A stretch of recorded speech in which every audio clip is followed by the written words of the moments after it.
আমি আপনাদেরকে স্মরণ করিয়ে দিতে চাই 2024 সালের এই জুলাইয়ের কথা।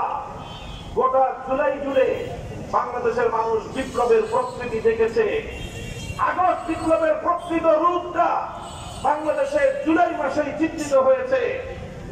জুলাই মাসে আমরা দেখেছি আমাদের সন্তানেরা বিভিন্ন শিক্ষাঙ্গন থেকে বেরিয়ে আসছে, স্কুল থেকে ছেলেরা আসছে, কলেজ ইউনিভার্সিটি থেকে আমার সন্তানরা এসেছে, মাদ্রাসাগুলো থেকে বাস ভাঙ্গা জোয়ারের মতো আমার সন্তানরা একই সারিতে দাঁড়িয়ে টেকনাফ থেকে তেতুলিয়া পর্যন্ত সকল বিভাগের দেয়াল ভেঙে গুড়িয়ে দিয়ে ছাত্র জনতা ঐতিহাসিক ঐক্যের বীজ রচনা করেছিল। সেই ঐক্যের চিত্র আপনারা গণমাধ্যমে দেখেছেন। আমার ছেলেরা সংগ্রাম করছে, মিছিল করছে, স্লোগানে স্লোগানে রাজপথ উত্তাল করে তুলছে। আজানের সময় হলো, সঙ্গে সঙ্গে একজন ভার্সিটির ছাত্র আল্লাহু আকবার আযান দিল, আরেকটা কলেজের ছাত্র সামনে দাঁড়িয়ে ইমামতি করলো। যে রাজপথে তারা সংগ্রাম করেছিল, সে রাজপথের উত্তপ্ত পিচকে তারা জায়নামাজ বানিয়ে আল্লাহর দরবারে তারা সিজদা দিয়ে পড়েছিল। এটাই ছিল আগস্ট বিপ্লবের চেতনার মূল প্রেরণা, এটাই ছিল আগস্ট বিপ্লবের মূল শক্তি। এই শক্তিকে যদি কেউ ধ্বংস করতে চায়, এই বিপ্লব থেকে যদি কেউ আল্লাহর নামকে মাইনাস করতে চায়, আমার তাদের বিরুদ্ধে গর্জে উঠতে হবে।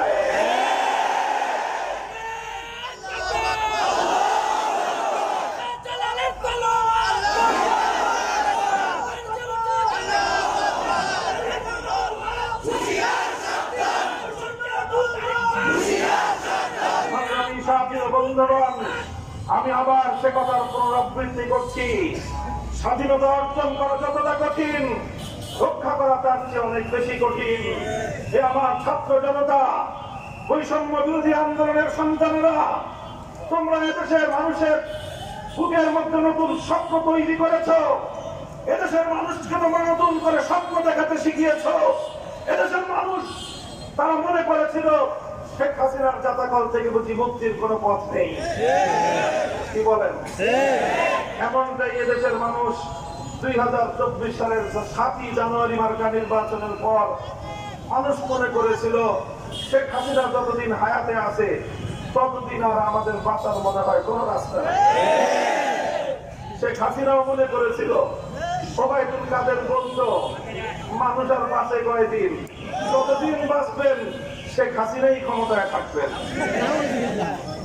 মা জানান্তুম আন ইয়াখরুজু ওয়া যান্নু আন্নাহুম মানিআতুহুম হুসুনুহুম মিনাল্লাহ ফাতাহুমুল্লাহু মিন হাইসু লাম ইয়াহতাসিবু। জনগণ, তোমরা মনে করেছিলে শেখ হাসিনাকে বুঝি ধরার কোন শক্তি নাই। শেখ হাসিনার লেসপেন্সাররা মনে করেছিল শেখ হাসিনাকে পতন ঘটাবার কোন শক্তি জমিনে নাই। এইভাবেই যখন তারা অধ্যক্ষের চূড়ান্ত সীমায় উপনীত হলো, ফাতাহুমুল্লাহু মিন হাইসু লাম ইয়াহতাসিবু, সেই খোদার গজব নেমে আসলো।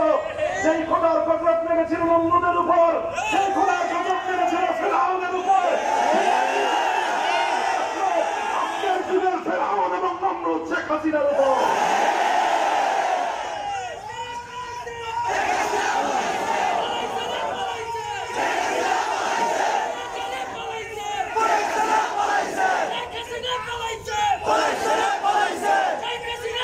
আগামী দিনে যারা রাষ্ট্র এবং রাজনীতি নিয়ে কাজ করতে চান, আমি আপনাদের ভাই হিসেবে সকলকে আমি এই কথাটুকু স্মরণ করিয়ে রাখতে চাই। আগামী দিনে মনে রাখবেন, এই মহাবিশ্বের মধ্যে আমার আল্লাহ ছাড়া আর কোন পরাক্রমশালী নাই, আর কোন পরাক্রমশালী নাই। আল্লাহর সাহায্য নিয়ে আল্লাহর বান্দারা যখন মাঠে নেমে আসে, পৃথিবীর সমস্ত স্বৈরাচার বঙ্গোপসাগরে করে ভেসে যায়।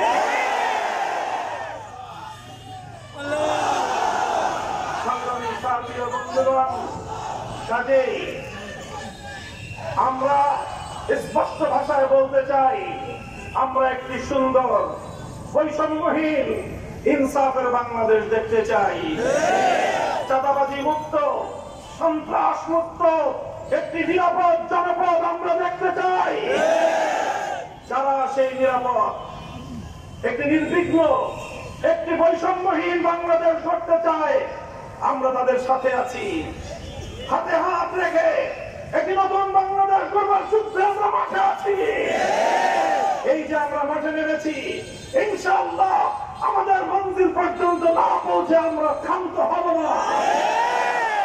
সংগ্রামী সাথী ও বন্ধুগণ, আপনারা এভাবেই এই সংগ্রামকে অব্যাহত রাখবেন, সংগ্রামকে অব্যাহত রাখবেন।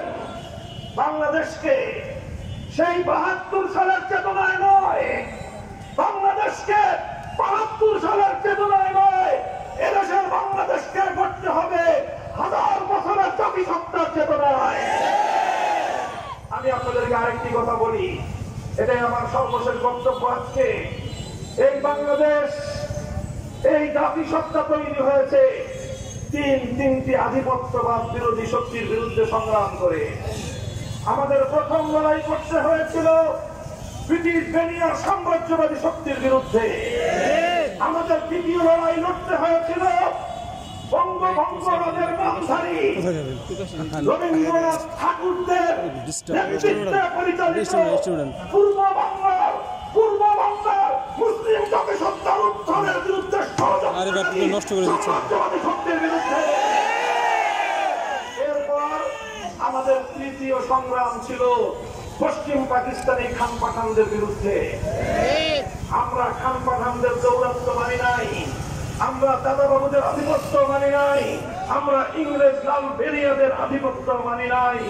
সেই বাংলাদেশ আজকের এই মুসলিম বাংলাদেশ। এদেশে জাতি ধর্ম বর্ণ নির্বিশেষে সকলেই নিরাপত্তা পাবে, সকলেই যার যার ধর্মীয় অধিকার ভোগ করবে।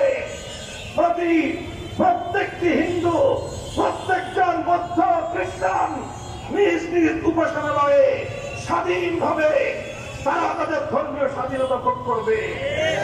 হিন্দুরা যত ইচ্ছা তাদের মন্দিরে মূর্তি নির্মাণ করবে, হিন্দুরা যত ইচ্ছা তাদের মন্দিরে মূর্তি নির্মাণ করবে, কিন্তু মুসলিম বাংলার কোন জাতীয় স্থাপনায় ভাস্কর্যের নামে আর কোন মূর্তি তৈরি হবে না।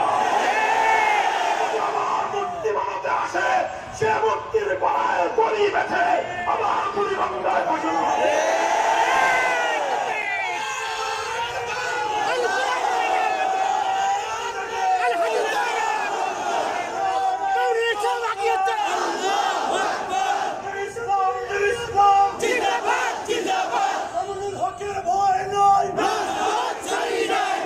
সংগ্রামী সাথী ও বন্ধুগণ, হিন্দু ধর্মাবলম্বীদের পূজার সময় ঘনিয়ে আসছে। এই উপলক্ষে মুসলিম কমিউনিটি, বিশেষ করে ইমাম সাহেবান, আলেম সমাজ, হেফাজতে ইসলাম বাংলাদেশের সকল নেতা কর্মীরা, খেলাফতের সকল নেতা কর্মীরা, ইসলামী সকল সংগঠনগুলোর নেতা কর্মীরা, আপনারা আইন শৃঙ্খলা রক্ষার ক্ষেত্রে আপনারা সকলে সজাগ এবং চৌকান্না থাকবেন। ইনশাআল্লাহ আপনারা যদি এভাবে দায়িত্ব পালন করতে থাকেন, আর আমাদের চূড়ান্ত লক্ষ্য মনে রাখবেন, বৈষম্যহীন সমাজ, ইনসাফপূর্ণ সমাজ, ইনসাফ। এই বৈষম্যহীন সমাজ করতে হলে মানব রচিত তন্ত্র মন্ত্র দিয়ে পূর্ণাঙ্গ সফলতা পশ্চিমকালেও সম্ভব নয়। যদি আমাদেরকে চূড়ান্ত সফলতা অর্জন করতে হয়, আল্লাহর জমিনে আল্লাহর দ্বীন কায়েম করতে হবে। আল্লাহর দেওয়া যে রাজনৈতিক ব্যবস্থা মানব রচিত তন্ত্র মন্ত্র নয়, আসমানের মালিক সৃষ্টিকর্তার যে রাজনৈতিক ব্যবস্থা, সেটা হলো প্রতিনিধিত্বের রাজনীতি। আল্লাহর প্রতিনিধি হিসেবে খেলাফতের রাজনীতি করতে হবে। আমরা আপনাদেরকে উদাত্ত আহ্বান জানাই, আসুন বাংলাদেশ খেলাফত মজলিসের পতাকা তলে, ইয়াং জেনারেশন যুব মজলিসের পতাকা তলে ছাত্ররা ছাত্র মজলিসকে তোমাদের শিক্ষা প্রতিষ্ঠান হিসেবে গ্রহণ করে নাও। আগামীর বাংলাদেশের জন্য আমরা যোগ্য দক্ষ জনশক্তি তৈরি করবো ইনশাআল্লাহ। পাশে থাকবেন তো ইনশাআল্লাহ। আমার প্রত্যেক এলাকা মুন্সিগঞ্জের মাটি ও মানুষের কাছে আপনাদের ভাই হিসাবে, আপনাদের সন্তান হিসাবে আবার ইনশাআল্লাহ দেখা হবে, আপনাদের সাথে রাজপথে দেখা হবে, আন্দোলনের মাঠে দেখা হবে, সংগ্রামের মাঠে দেখা হবে। আল্লাহর জমিনে আল্লাহর দ্বীন কায়েম করার উত্তপ্ত যে কোনো সংগ্রামে আপনাদের সাথে পাবেন ইনশাআল্লাহ। وآخر دعوانا الحمد لله رب العالمين والسلام عليكم ورحمة الله